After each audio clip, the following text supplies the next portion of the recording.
Kira-kira 11T yang versi biasa ini nilai masuk akal nggak ya?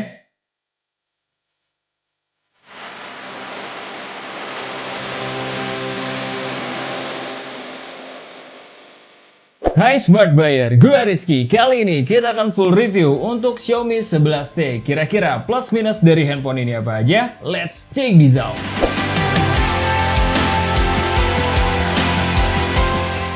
Untuk desainnya sendiri, sama aja dari 11T Pro, cuma yang ini rasa permen, karena masalah warna aja. Bagian back covernya sama-sama pakai kaca, cuma ini lumayan tahan terhadap bekas sidik jari. Framenya pun dari aluminium. Untuk frame kameranya sendiri terdiri dari dua layer. Top layer yang paling menonjol berisi 3 lensa dan 2 diantaranya cukup besar dan 1 lensa kecil. Sedangkan layer terbawahnya yang berisikan flash. Pada bagian depan pun juga lagi-lagi sama. Luas layarnya di 6,67 inch yang bertipe punch-hole dengan dot yang ada di tengah. Kalaupun kita cuma naruh B-roll yang Pro, kalian juga nggak akan bisa bedain. Bezelnya pun cukup tipis, terus dagunya pun cukup simetris dengan sisi lainnya. Perlindungan layarnya di sini juga menggunakan Gorilla Glass Fake Dust. Untuk berat HP ini ada di 205 gram, lebih enteng dikit dari yang Pro. Feel pegangnya sama aja, dan untuk kelengkapan lainnya, fingerprint sensornya cuma side mounted, walau udah pakai panel AMOLED. Grill speakernya ada 2, masih membawa Air Blaster, dan untuk port yang absen di sini ada slot SIM tray yang cuma dual slot tanpa expansion card dan tidak membawa audio jack 3,5 mm, tapi mikrofonnya tetap 2.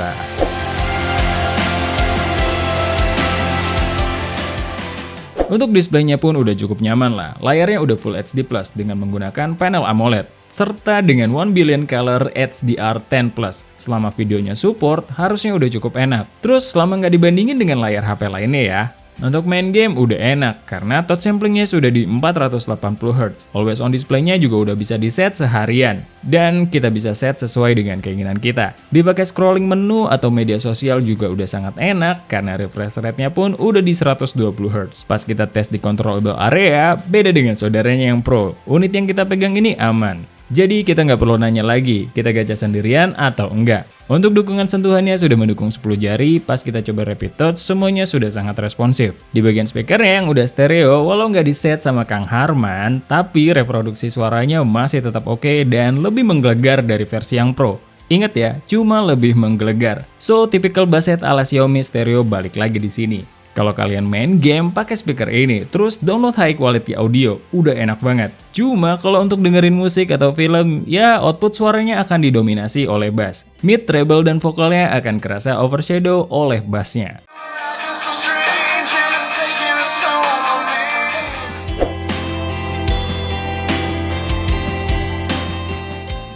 Sampai saat tanggal 8 Desember 2021, kita masih belum terima update. Beritanya udah banyak banget, tapi officialnya di Indonesia belum ada. Room global sih udah ada, tapi ngapain juga beli HP mahal-mahal terus kita suruh ngoprek sendiri. Sama halnya dengan versi yang Pro, di 11T pun akan disupport sampai Android 14. Dengan security patch sampai 4 tahun. UI-nya masih sama aja deh, dan cukup clean dari iklan, cuma dari Get App aja yang suka ngasih notifikasi yang suka nyepam. Tapi kita bisa nonaktifkan notifikasinya. Sensornya pun di sini udah cukup lengkap, NFC-nya udah ada, dan gyronya pun sudah hardware dan responsif. Untuk biometriknya masih sama dengan Xiaomi lainnya, baik di face unlock maupun di fingerprint sensor. Agak lama di animasi dalam membuka, namun tetap presisi kok. Kalau untuk penangkapan jaringan sinyal, HP ini termasuk bagus banget di tempat kita. Sinyalnya penuh dan download speednya termasuk yang kencang, baik di speed download maupun di uploadnya. Dan untuk penangkapan jaringan sinyal Wi-Fi-nya, untuk benchmark kita sendiri, jadi kita mengkoneksikan dengan Wi-Fi di router terjauh dari tempat kita ngetek dengan jarak kurang lebih 12 meter. Saat kita coba speed test, hasilnya pun cukup kencang dan stabil. Kalau untuk storage-nya sudah menggunakan UFS 3.1, hasil skor sintetiknya juga tembus di 60 ribuan. Gede banget ini.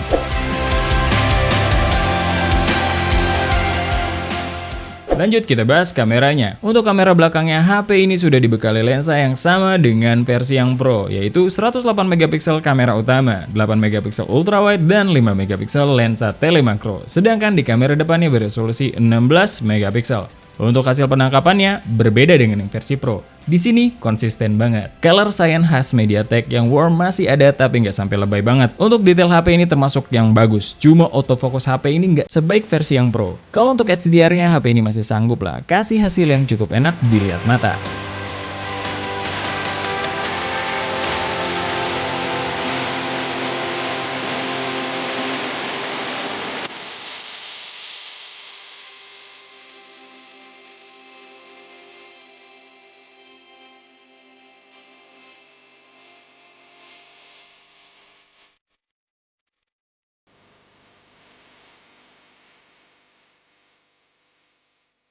Di mode potret ya, hasil dari bokehnya sama rapihnya dengan versi yang Pro, dengan detail dan warna yang masih sama dengan mode autonya ya.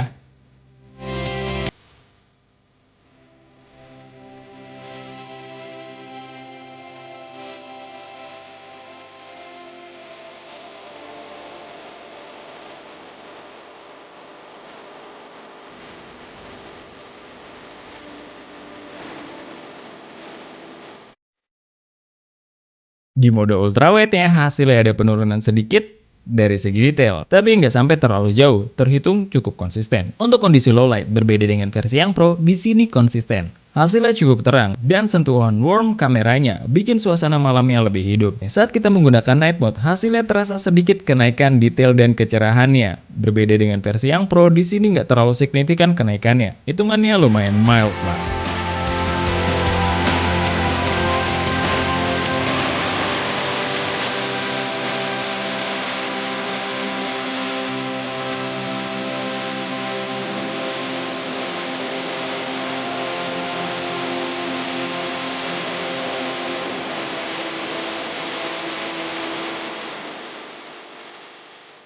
Untuk hasil kamera selfie-nya, warnanya agak flat tapi cukup natural dengan detail seadanya. Kalau kalian suka yang non-beauty, ini lumayan sih. Kalau pada mode potret ya, warnanya juga nggak berbeda jauh dari mode auto. Untuk bokehnya sih cukup deep, tapi nggak serapih versi yang Pro. Pindah ke perekaman videonya, HP ini cuma bisa merekam di 4K dan opsinya cuma 30 fps. Secara kestabilan perekaman sudah cukup stabil karena sudah dilengkapi IIS. Ya lumayan membantu lah, walau agak masih goyang. Tapi kalau bicara autofocus, HP ini agak butuh waktu untuk ngenalin objeknya. Tapi begitu udah firm, jadi lumayan cepet sih. Warnanya cukup natural, detailnya cukup baik, dan bokehnya cukup dalam. Sedangkan di 1080p-nya bisa merekam dua opsi, 60 fps, yang hasilnya masih bisa cukup baik dengan warna yang nggak terlalu jauh. Di mode ini kita menemukan jitter sedikit, tapi nggak parah-parah amat lah. Autofokusnya juga cukup baik pada mode ini. Dan kalau kalian mengaktifkan steady mode-nya, FPS-nya akan turun otomatis ke 30 fps. Hasilnya lebih stabil, cuma jitternya kerasa lebih banyak. Autofokusnya masih bagus lah. Ini adalah 1080p 30 fps Ultra Steady Xiaomi 11T. Di kamera depannya, opsi resolusinya cuma di 1080p 30 fps, yang warnanya agak kontras dan kurang vibrance. Detailnya sih lumayan, tapi backgroundnya agak seadanya dengan jitter yang lumayan minim. Ini adalah 1080p 30 fps Xiaomi 11T.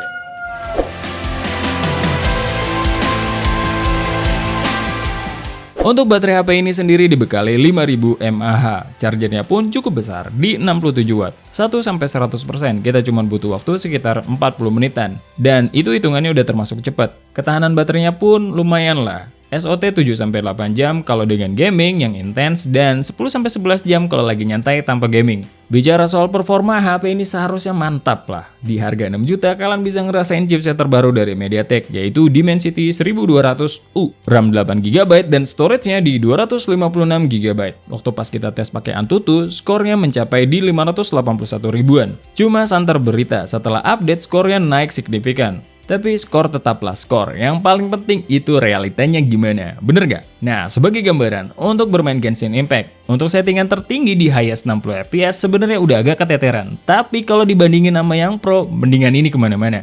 Kalau boleh saran sih, main di high 60 fps udah cukup enak. Selain agak lebih smooth, suhunya juga lebih adem dikit. Walau cuma beda 1 derajat, buat HP itu jadi pembeda loh. Konsumsi baterainya juga setelah bermain selama 45 menit turunnya dikit kok, cuma 14%. Lebih irit dari Snapdragon yang di Xiaomi 11T Pro atau di Realme GT Neo 2 yang bisa sampai 16%. Kalau untuk Mobile Legends, settingan Ultra HFR udah bisa dilebas dengan lancar, tanpa kendala berarti. Semua teksturnya kerender dengan baik, efek grafisnya pun keluar dengan sempurna, mau lagi solo atau lagi rame. Suhunya pun terhitung aman karena cuma di 42 derajatan paling tinggi. Untuk konsumsi dayanya selama 36 menit turun 10%. Untuk player PUBG Mobile, kalian udah bisa tersenyum di sini. Settingan 90 fps-nya udah kebuka dong. Jadi kalian bisa main lebih lincah di sini. FPS tertinggi bakalan jadi privilege di game tembak-tembakan kayak gini. Cuma konsekuensinya, suhunya agak tinggi karena bisa nyampe di 45 derajatan. Sayangnya, kalau kita mau ngerasain grafik yang cukup tinggi, kita cuma bisa main di HDR Ultra. Ekstrimnya belum kebuka nih. Ya, kalau lagi mau main nyantai, mungkin kalian bisa melipir di settingan ini. Suhunya pun juga lebih adem karena cuma di 42 derajatan. Untuk konsumsi baterainya di PUBG selama 30 menit juga cuma di 10%. Dan untuk Call of Duty Mobile, sayangnya opsi 90 fps multiplayer-nya belum kebuka, jadi kalian cuma bisa main di very high max. Untuk feel di dalam gamenya, sayang banget di sini agak kurang lancar. Kita lumayan banyak nemu dropnya pas close combat. Jadi kalau saran kita jangan main mentok sih untuk grafik. Lebih aman main di medium atau high. Untuk suhunya sendiri ada di sekitar 45 derajatan. Dan setelah bermain selama 30 menit, baterainya sendiri turun 12%. Yap, menurut kita ini udah paling masuk akal sih kalau kalian Mi fans banget. So, bukan karena cuma harganya ya, tapi secara experience agak lebih mendingan. Mari kita breakdown. Display udah cukup nice, sama lah experience-nya dengan versi yang Pro. Kalau untuk speaker udah cukup bagus walau tanpa embel-embel Kang Harman. UI cukup menjanjikan kalau kita ikutin beritanya di internet ya. Apalagi support update-nya sampai di Android 14. Sensor udah lengkap, koneksi cukup aman dan stabil kalau nggak ada bugs lagi ya. Karena ini cuma hasil tes kita pada saat video ini dibuat. Kalau untuk hasil fotonya kita cuma bisa bilang hasilnya lebih konsisten dari versi yang Pro, bukan lebih bagus. Karena ini masalah selera. Kalau video jauh sih sama yang Pro. Gak cuma resolusi atau FPS, tapi detail, autofocus, HDR yang Pro lebih mantap. Performanya agak lebih aman di beberapa game, kecuali Call of Duty Mobile. Kita kurang prefer sih kalau kalian beli HP ini kalau cuma untuk bermain Call of Duty Mobile. Tapi emang Call of Duty Mobile agak lebih ngebelakangin MediaTek dari segi optimasi. Sisanya kayak Genshin Impact lumayan aman, suhunya juga nggak nyampe kebakaran. Player PUBG bakalan sumringah karena 90 fps-nya udah kebuka. Player Mobile Legends gas lah HP ini, mau yang Pro juga gas aja. Pengecasan udah cukup cepat, 40 menit udah penuh, udah cukup oke. Ketahanan baterai juga udah mantap. Kalau desain balik lagi ke masalah selera. Tugas kita cuma ngetes, lagi-lagi keputusan di tangan kalian. Thank you for watching. Sebelum pamit, ingat, research before you buy and be smart buyer. See ya!